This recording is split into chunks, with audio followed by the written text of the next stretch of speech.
With Kitzur Shulchan Aruch. We're very close to the end of the volume. Baruch HaShem. So we're on Siman 29. Very interesting Siman, right? And the topic is character traits that one should strive to develop. And we're on Halacha number 19, and the page in my book is 324. Okay, 19. A person must exercise care with orphans and widows, right? To only speak to them gently and to deal with them in a dignified manner. Okay. One may not cause them anguish, even verbally. To their whole beings, for their whole beings are very downtrodden, and their spirits are humbled. So basically, to kind of people that we have to be very careful with, right? Treat them gently, what orphans and widows.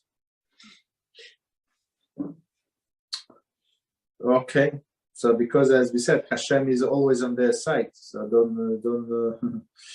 One may not cause them anguish, even verbally, for their whole being are very downtrodden, and their spirits are humble. Right, so I mean, they have these losses in their life when they lost the loved ones. So now, even if they are of means, indeed, even the widows of the king and his orphans, we are cautioned against mistreating them. As the verse states in Shmos 22:21. You shall not cause pain to any of the widow or orphan. So the sages are very careful, right? They say even if it's not about money, right? It's not always about money. I mean, here it's for sure it's not about money. Just because this woman has a lot of money, millions and millions, she's still a widow, right? Or these orphans of the king died, so they're still orphans.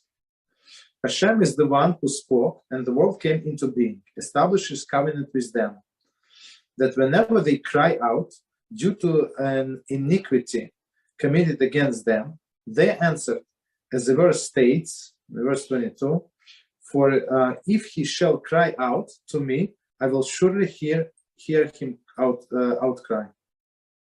When does this apply? Right, so HaShem says, I'm going to hear them. Don't go against them. Don't trick them. Don't mistreat them. Right? When does this apply? When one brings them distress for his own sake.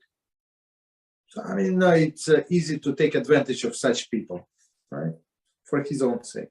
If, however, an instructor brings them distress in order to teach them Torah or trade, or to lead them in a proper path, it is permitted. So if it's basically, if it's for our own sake, absolutely not. It's forbidden. But if it's for their own sake, right? So that's a different story. It is permitted. But I would say it's a very thin line. We must be very careful. Nevertheless, he should take care to guide them pleasantly and with great mercy. As the verse said in Mishlei 22:23, for HaShem will take up their grievance. This applies both to orphans of his father and orphans of his mother. Until when they are considered orphans in this regard, until they are capable of looking after their needs on their own, like the other adults. So that's actually a very important definition when somebody is an orphan. Right, so people ask me many times. So what is the orphan? Like all of the elderly people, they're orphans, right? They don't have parents, right? Are they orphans? No, they're not halachically orphans. So orphan is only person, I would say younger person, until he can up to the age he can take care of himself, right? Live independently. Maybe he does not live independently, but technically he can or she can. So what would be the age? I would say maybe 18, 20 years old. For sure they can live independently and make a living. even though, for example, they prefer to go to school, and but it's their personal choice. They just because they choose this path does not extend their orphan status.